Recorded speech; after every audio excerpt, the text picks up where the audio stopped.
اور خدا جانتا ہے جتنا کام سادات پہ اعلیٰ حضرت نے کیا ہے، اعلیٰ حضرت نے، اگر کوئی سید بیٹھا ہے خدا جانتا ہے اعلیٰ حضرت کو پڑھ لے، آپ بھول جاؤ گے کہ آپ کہتے ہیں نا وہ بڑی تعریف کرتے ہیں سادات کی، آل رسول کو بڑا مانتے ہیں۔ میں کہتا ہوں نا، اعلیٰ حضرت سے سوال ہوا، حضرت اگر سید بد عمل ہو اس کی تعظیم کی جائے گی؟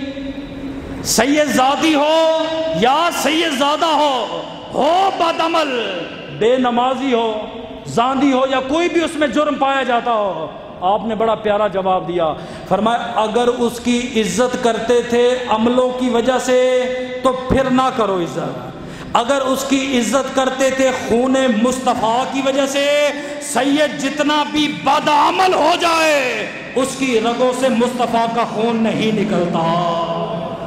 سید زادے کا وظیفہ لگا دیا، فرمایا بیٹا تم مدرسے میں پڑھ، میں تجھے خرچہ دوں گا۔ کسی نے آ کے مفتی صاحب کو کہا حضرت آپ نے جس سید کو وظیفہ دیا ہے وہ تو کھیل کود میں پیسے اڑا رہا ہے۔ آپ نے اس سید زادے کا وظیفہ بند کیا، رات کو وہ بچہ روتے ہوئے سویا، مفتی صاحب کی آنکھ لگی، سیدہ زارا خواب میں آ گئی۔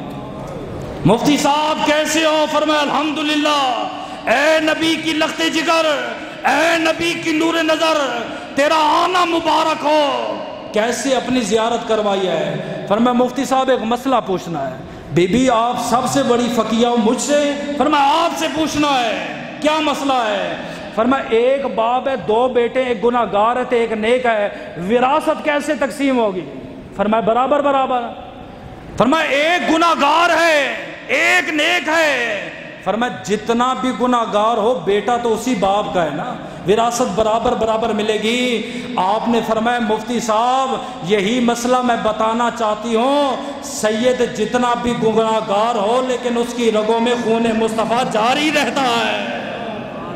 سمجھے؟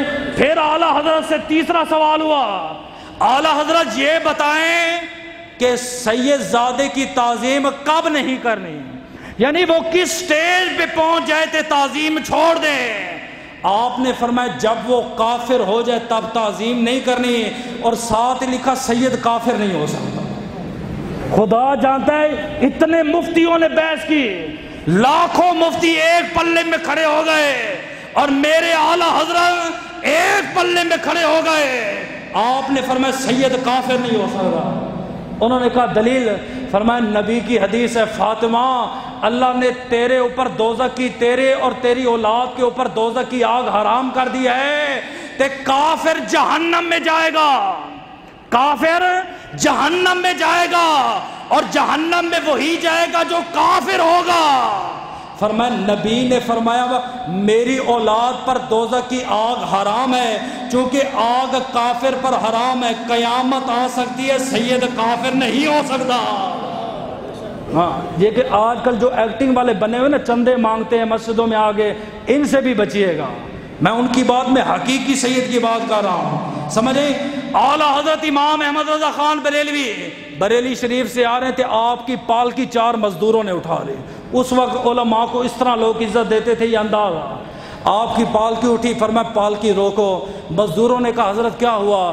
فرمایا مجھے اس پالکی کے نیچے سے خون رسول کی خوشبو آ رہی ہے، تم میں کوئی سید ہے؟ انہوں نے کہا حضرت جانے دیں۔ آپ نے فرمایا کوئی سید ہے؟